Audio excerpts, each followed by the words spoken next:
What's up, Taiwan? I'm Eric Gao with 10 minutes of news from here in Taiwan and around the world. A delegation of Chinese officials from the city of Shanghai has left after visiting Taipei.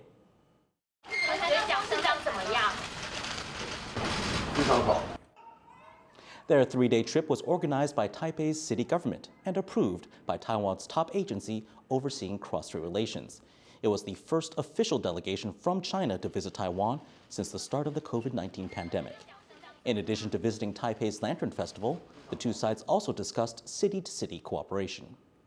市长亲自接待，而且在这个会谈中，一切都非常平顺而且顺利哈。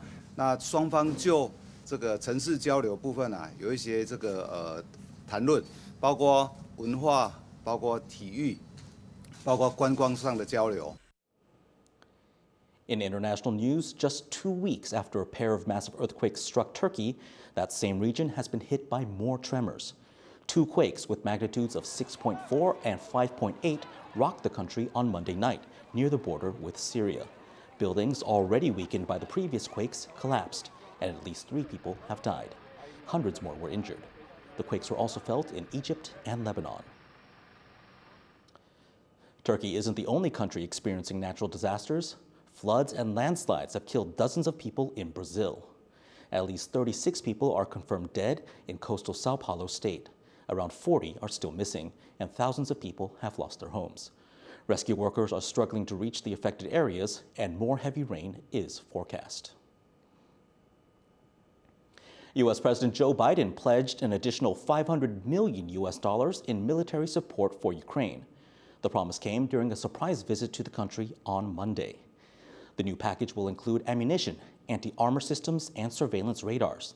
The U.S. president arrived in the Ukrainian capital of Kyiv aboard a train from neighboring Poland. He met his counterpart, Volodymyr Zelensky, and took a walk around the city. Biden's visit comes just ahead of the one-year anniversary of Russia's full-scale invasion of Ukraine. During his visit, Biden had pointed remarks for Russian President Vladimir Putin. Putin thought Ukraine was weak and the West was divided.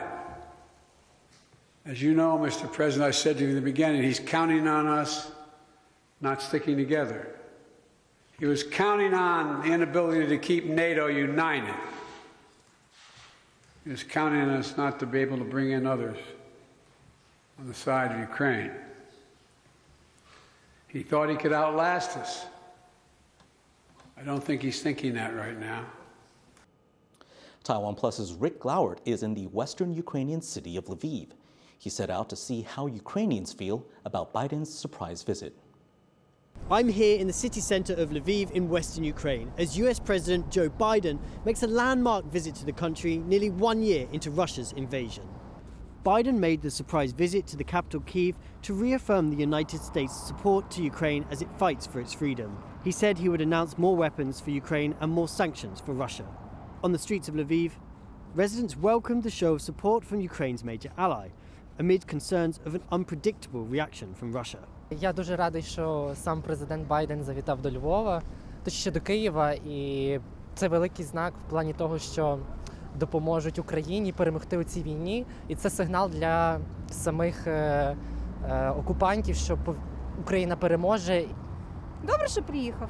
Може, це щось буде краще і дадуть нам все, що нам необхідно. So here in Ukraine, a boost for morale as the war looks set to enter its second year, and a sense of trepidation as the nation awaits Russia's response. Rick Glowert in Lviv, Ukraine, for TaiwanPlus. Today, Tuesday, is International Mother Language Day. To celebrate Taiwan's wealth of local languages, the government has organized a festival in the capital of Taipei. As John Van Trieste reports, this year's event has put Taiwan's homegrown sign language in the spotlight.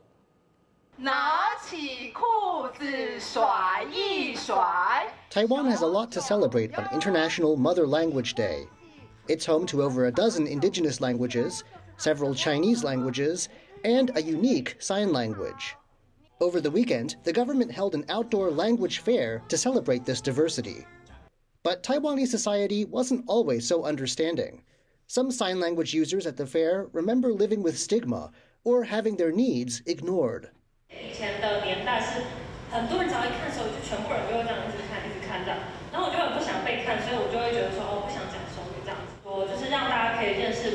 话，我觉得是一个蛮重要的一个基础。高中的时候都是在一般的学校就读，并不是启聪学校，也不是启聪班，所以呢，以前上学很辛苦。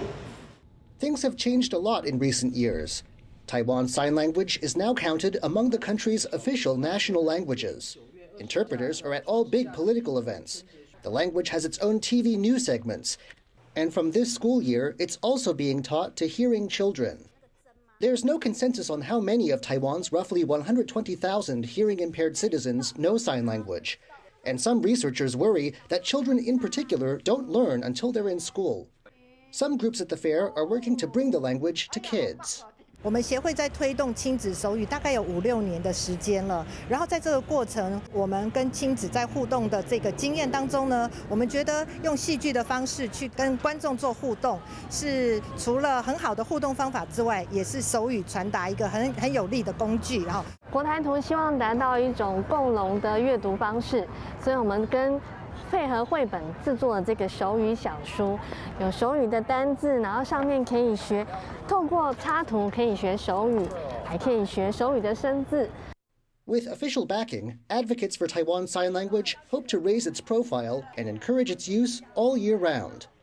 Klein Wong and John Van Trieste for TaiwanPlus.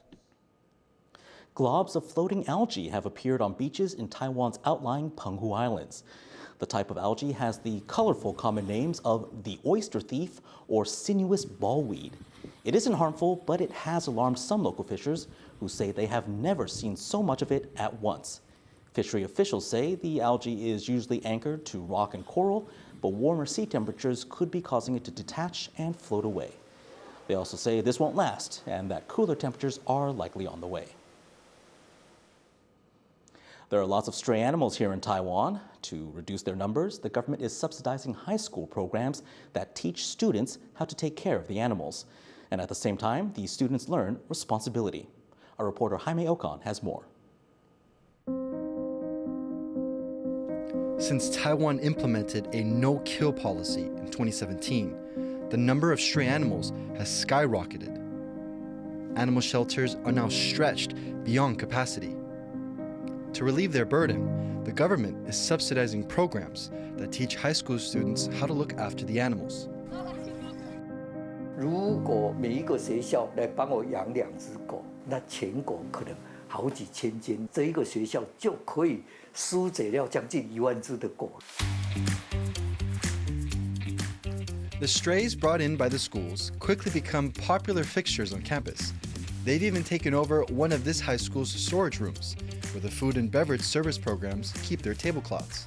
他都专门选这一区比较贵的这一区，因为那个选手要带出去有很多各种颜色的布巾，这种纯棉的他也爱啊。This school has set up a club where members take turns caring for the animals. The club even offered courses for students on how to improve their relationship with the strays they've taken in. 在经过了我们的上课之后，我们去学习如何跟巧克力相处，也让他听得懂指令之后，就不会再有这样子的一个行为发生。巧克力等等，换手。The training courses are aimed at helping both the animals and the students. 教育真正可贵的地方是我们是开放一个对话的可能，每一个人都有机会走进这个场域来感受跟体验，你去选择我喜不喜欢，我爱不爱。Learning how to look after the strays provides students with important life skills, ones that someday can be applied not just to animals, but to other humans as well. Howard Zhang, Irene Wu, and Jaime Ocon for TaiwanPlus. Thank you for watching What's Up Taiwan. Remember to download the TaiwanPlus app for more stories from Taiwan and around the world. Finally, check out these shots I took of cherry blossoms in bloom in the heart of Taipei. I'm Eric Gao. Take care and see you next time.